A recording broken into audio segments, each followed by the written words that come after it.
दोस्तों banking sector. Yes, banking sector की बात करें तो सबसे ज़्यादा अगर कोई यहाँ पे अटैकिंग मोड पे चल रहा है तो वो है आरबीआई।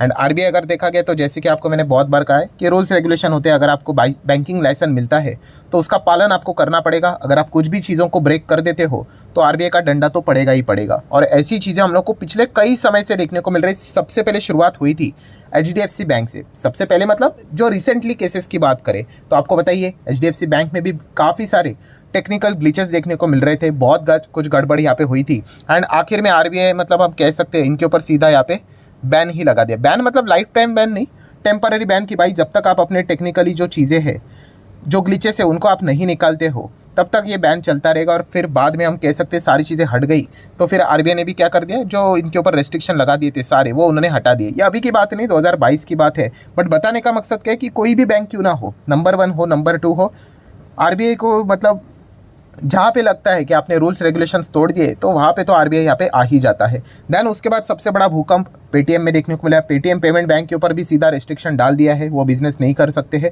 अब पेटीएम इतना ज़्यादा क्यों गिरा और एचडीएफसी बैंक ज़्यादा क्यों नहीं गिरा, दोनों में रिस्ट्रिक्शन में अंतर है। बट फिर भी पेटीएम एकदम मतलब आप कह सकते हैं कंपैरेटिवली छोटी कंपनी है, और छोटे कंपनीज में भाई जब भी रेस्ट्रिक्शन आ जाते हैं तो धज्जियाँ उड़ती ही उड़ती है। प्लस अगर देखा गया तो काफ़ी इंपॉर्टेंट सिग्निफिकेंट पोर्शन उनके रेवेन्यू में पेटीएम पेमेंट बैंक के थ्रू हम लोग को जाते हुए देखने को यहाँ पे मिलता था। मतलब काफ़ी रिपोर्ट्स भी हम लोगों ने देखे थे जहाँ पे बता दिए गए कि इस रेस्ट्रिक्शन के बाद इनका रेवेन्यू सीधा 50-60% तक इम्पैक्ट हो सकता है। इम्पैक्ट मतलब क्या, नीचे आ सकता है। हाँ, एचडीएफसी बैंक में देखा गया वो सिर्फ क्रेडिट कार्ड से रिलेटेड चीज़ें देखने को मिल रही थी तो इतना बड़ा इम्पैक्ट नहीं था। तो ये भी चीज़ें हमें समझ में यहाँ पे आना चाहिए, सिर्फ ऐसा नहीं कि डायरेक्टली रेस्ट्रिक्शंस को कंपेयर करे करके। देन उसके बाद आईएफएल फाइनेंस की बात करें, गोल्ड लोन वाली कंपनी, इनकी भी धज्जियां उड़ा दी। वहाँ पे भी आप देख सकते हो चार्ट पैटर्न से हम लोगों को देखने को मिल ही जाता है कि कैसी बड़ी गिरावट यहाँ पे हुई थी। सो मतलब बताने का मकसद क्या है दोस्तों कि आरबीआई ज़बरदस्त फॉर्म में हम लोग को देखने को मिला। और लेटेस्ट रिसेंटली न्यूज़ कौन सी देखने को मिली थी, कोटक महिंद्रा बैंक की। तो कोटक महिंद्रा बैंक में भी हम लोगों को देखने को मिला, अगर आप यहाँ पे चेक करोगे कि ऐसा ज़बरदस्त गिरावट हम लोग को देखने को मिल गया। और ये भूकंप इतना बड़ा था कोटक महिंद्रा बैंक का कि आप यहाँ पे देख सकते हो अलग अलग रिपोर्ट्स निकल कर आते हुए देखने को मिले कि इनकी प्रॉफिटेबिलिटी, क्रेडिट ग्रोथ सबके ऊपर हम लोग को इम्पैक्ट पड़ते हुए देखने को यहाँ पे मिल जाएगा। एंड उदय कोटक जी की बात करें तो उनका तो हम कह सकते हैं लगभग $1 बिलियन से भी ज़्यादा का मतलब नुकसान होते हुए देखने को यहाँ पे मिला था, बिकॉज स्टॉक इतना जो भयंकर क्रैश जो हुआ।